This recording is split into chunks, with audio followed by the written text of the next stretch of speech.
So here with me today, I've got my good friend Mark Bendler, who is the guy who started up Kodiak Truck and Driveline here in North Prairie, Wisconsin. He has been one of the top guys, top-notch guys into driveline specialized things for diesel trucks, especially in the diesel performance market. So we're going to be talking to him today on his views of the diesel market and training of the next generation coming in.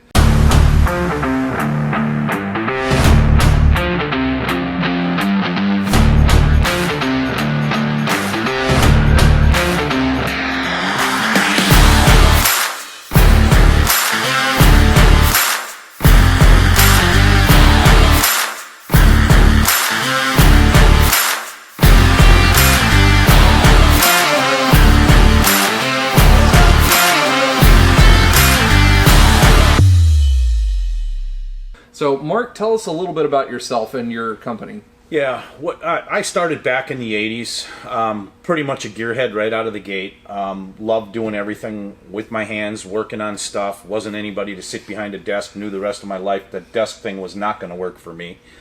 Loved four-wheel drives, built my first monster truck.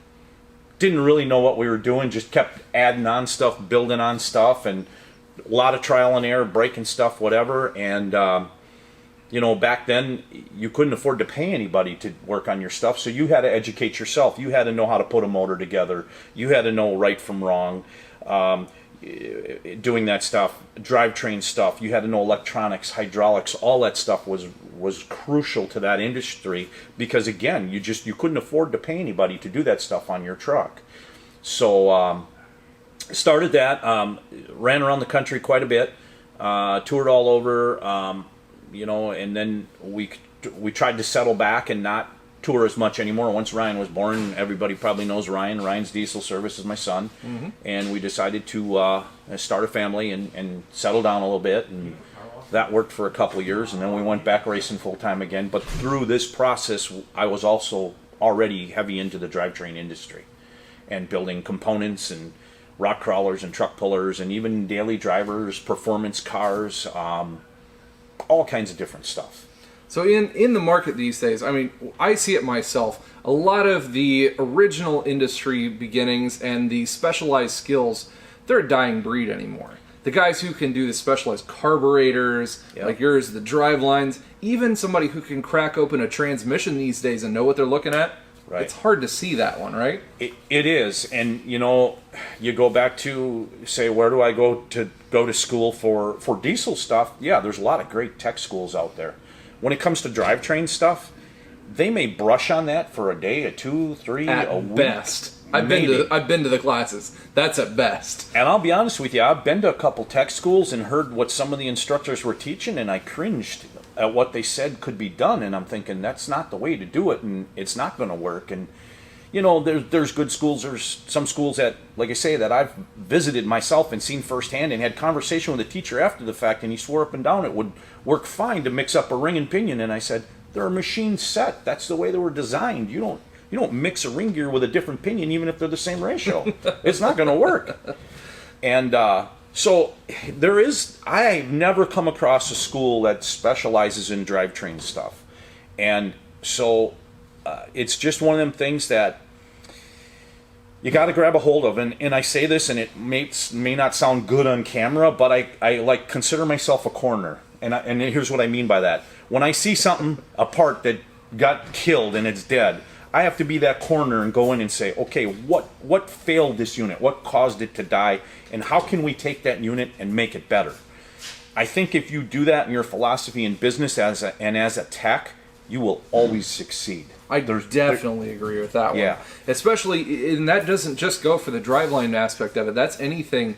If you want to consider yourself a diagnostician, to be able to not only be a parts changer and load that parts cannon, you want to be able to find out what happened, why it happened, and how to make it not happen again. You know, you don't have to be an engineer a lot of times to be able to do this. Yes, you have to have a little bit more know-how, knowledge, finding out the process in which you go to be able to diagnose these things, but you really need to find the root cause of whatever you're doing. And this is no different to that. It's just there's not a lot of training sources on being able to do these things. Right. So that's where we kind of want to get into my next point is training in this field, especially the diesel market and or driveline. We'll focus on this one. You can go to school, and I went to school. I went to Sinclair Community College in Dayton, Ohio. Fantastic program, one of the best on this side of the country. But like you said, and I will definitely attest to that, you'll see driveline for about 2 or 3 weeks, at most. And that's a pretty big part. Yeah, it's not any kind of electronics. Yes, we spent quarters on electronics, and yes, that is necessary in today's market. But this is a dying breed. This is something that we do not see enough of, and people that know how to set up a rear end on an AAM, Dodge rear end, to be able to feel it by touch. Yeah, you can go by, the book knowledge on how to set up these pinions and how to set up the backlash on these rear ends, but you really have to understand what I'm talking about. You really have to look into it and see what it takes to set up a differential. You would be totally blown out of the water for the guys who don't know about differentials that much on what it takes to really set one up. So in your mind, being able to have that feel of a differential, we'll just use that as an example. Sure. How long did it take you to get comfortable with the fact of setting one up and understanding how it works, how it went together, and getting it out the door and being confident in the work that you did with it? Yeah, I would say, I jumped in pretty hot and heavy on this stuff, and I had a friend of mine that was in this industry, and he had no kids, no son, no nothing to pass this on to, and he always joked with me. He said, "I ain't taking it to my grave." And he said, he says, "I got a lot of wealth, a lot of knowledge, and I want to share it with you," which was fantastic. And I took that opportunity to suck up as much knowledge as I could out of him. And a great friend of mine, we still are, we're in the same business, and we talk all the time. And it's just one of those things. It probably took me 4 or 5 jobs before I felt comfortable that, I knew what I was doing and it was correct. And it was funny too, because he said to me, and he kept reiterating, he goes, "Why are you coming to me asking me?" He said, "That pattern on that gear is telling you you're right." And I said, "True." He said, "If that gear doesn't pattern, or the pattern looks bad, it's no good. But if the pattern looks right, you're on. Don't second guess yourself."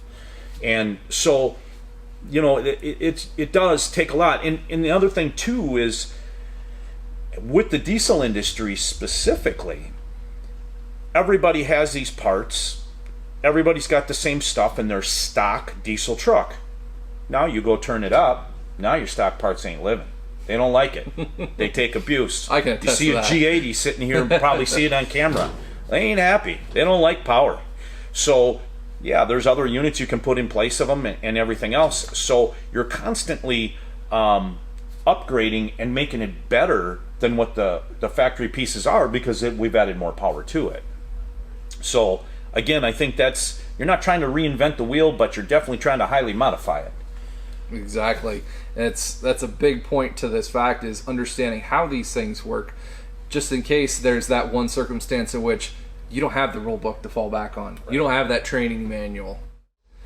And speaking of training and training manuals, there's a fine line in this industry to training, certification, and hands-on knowledge. Yeah, I'm sure you'll definitely attest to that one.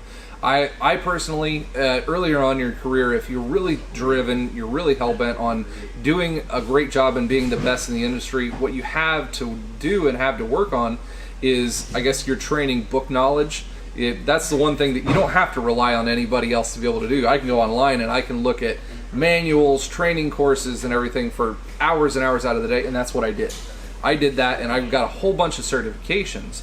But when it comes to my knowledge in the field, when it comes to just my in general good feeling about what I'm doing and the fact that it's going to be right, be able to go out the door, it's all about actual hands-on experience. Experience is something that you cannot be, just shown in words on a book. It's impossible to see that one, and experience is invaluable. So with you in the driveline world and in the diesel world, what could you give to younger technicians to give them advice on getting started in this field and what they might want to look out for to become some of the best in the market? Sure, yeah. I would say I would never discredit anybody that's ASC certified, but you could be book smart and not be able to physically do the job. And, you know, I guess they sometimes call them keyboard cowboys, whatever you want to say. Those are the ones. But to me, and that's great that you have that, to me, I'd rather you come to my shop and not BS me and say, yeah, I can do this job. I'd rather you say, I don't know how to do this, but I'm willing to learn and I want to learn, because that's more valuable to me than anything. And we've had young guys come through here, guys we've trained, guys we've shown stuff to, and a lot of them have grabbed a hold of it and are with it and can figure it out. I'm still one of them owners, though, that at 56, I'm still hands-on. I like to put my hands on it. I'm not going to relinquish the wheel. I'm still taking a hold and putting her in gear and driving every day. But it's a willingness to learn, and there's probably guys out there, too, that I've seen that don't have that ASC badge, but they've got some very, very good mechanical ability. I just call them like God-given abilities. And when they're able to pull that up and run with it, it's awesome. It's absolutely incredible. And it's fun, too, to see these young guys grow, because, again, I'm not taking it to my grave. I got to share this with somebody at some point in time in my life. I hopefully live long enough to retire, and you know, there's other people that do this stuff and that actually enjoy doing this stuff, too, that can say, yeah, man, we did this. You know, I'm working on a project right now, and I'll let it out and tell you guys what I'm trying to develop, and it's tough, and I'm having a hard time to make it happen because it's so many modifications, but I'm working on a locking differential for an 11 and up LML. And the carrier size is limiting me to what I can get internally into that carrier, but I'm working on it, and I've got one apart, and you're about to kick it with your foot. How about that? So I think too, and if you always show that desire and that drive to better yourselves, man, that speaks volumes to me as a business owner. It is, and that's something that you can't teach. No, it's you can't. really, really hard to. It takes drive, and it takes time, and it takes experience into doing that. And a lot of the guys that are coming into the industry, they don't understand, I guess, how much time and effort it's really going to take them. They can't just put it on themselves to, you know, just read as much as they can and understand where they're going to be at in 6 months. Right. It's not going to happen. Right. You've got, in my opinion, at least 2 to 3 years of just doing grunt work in the shop and watching, listening, and learning. That is the biggest job that a newer technician has right now coming into the industry, is to watch and learn. You're going to make mistakes. Guarantee it. Yep. I still make mistakes, but the biggest thing to make sure that you do is not make that mistake twice. Exactly. And what better way to have somebody who has made all the mistakes over years and years to be able to show you ahead of time, hey, you might not want to do this because you're going to make that mistake. Now, granted, mistakes are the best point of learning, and having a younger guy make some of those mistakes is probably a good learning lesson, right? There's times you can let that guy make that mistake in the shop and he thinks he has it right, and before it leaves the door, you just say, are you sure you're good with this? And then show him where the area of failure could be. And again, you know, I think most guys that would do that would make a mistake, and or even if it were a comeback or something of that nature, would feel sincerely bad about it if they really enjoyed their job and liked what they were doing. But I always say, and I'll say this till the day I die, you know, I'm not sitting here behind this camera right now saying I know everything, because I don't. Oh, yeah. But the day you don't learn something, I think you got stupider, because you should keep growing. You have to. And in this industry, it moves way faster than, you know, even I can learn. I'll admit that one. It just grows immense amounts every single day. So you have to keep on learning over and over. Yeah. So I guess what I would like to say is, for the newer technicians that are coming into this industry, you really have to put aside, you know, your pride, and you really need to be able to just kind of shut up and learn. Yep. Especially if you have somebody like Mark, or have somebody in your shop that is able to give you the knowledge of experience in your everyday findings. So to the new technicians, what would you give them in recommendation with sticking with it and starting in the field? Yeah. The first thing I'd say is be humble, listen, and learn. And try to learn something every day. Try to try something new every day. Try to look at stuff differently, and just stick with it and grow with it. You know, there's a vast, even though Ryan and mine's business are together in the same building, in retrospect, both our businesses are vastly different. He's got a business where you can plug a scan tool in and do diagnostic. There's nothing to plug in on a differential or transfer case. You look at the carnage and go, here we go. But I think it's just a matter of drive and ambition to stay focused and take advantage of people that are willing to teach you stuff, because it's invaluable. You'll grow with it. And not even just to the guys who are learning in the industry, the newer guys, to those guys who are the 20-year plus technicians who are, you know, coming in and you are seeing all these green techs. My biggest thing would be to say, give them your time, because that is the biggest thing that you can pass down is your experience and what you've done. Being able to help and learn and show these newer technicians grow in our community is something that is going to help us, you know, in the long run be, you know, better and I guess give us more value in what we do. The biggest thing that takes the value down of an automotive or a diesel technician is the, I guess, the taboo of, hey, you're just a dumb mechanic that throws parts at cars. No, we need to change that. And how you change that is by learning and teaching those younger generations in what you do. And prime example, Mark here, how long you been doing this now? 35 plus years at this point, 35 years of knowledge. Being able to get and understand that and work with it and see it, I mean, for me watching him take these things apart, taking apart a transmission, a transfer case, it's like watching a hibachi chef come over from Japan and just flipping these things left and right. It's just amazing to see just how these things work, because my knowledge on them is not nearly to, you know, the caliber of what he has seen and done over his career. Being able to learn that is the greatest thing that you guys could do, and I would definitely recommend to pay attention to the guys who know what they're doing and who've seen it over years and years. It'll make you a better person, it'll make you a better technician, something to grow in this industry for a long time to come. Yeah, I would say instead of being a parts replacer, be a parts improver and a vehicle improver. Yes, that's exactly it.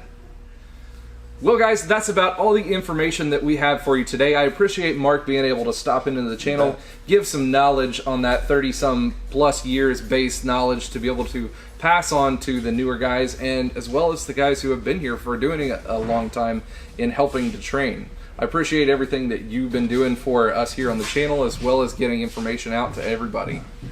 Thanks for having me. Hope you guys find this useful. It's been awesome.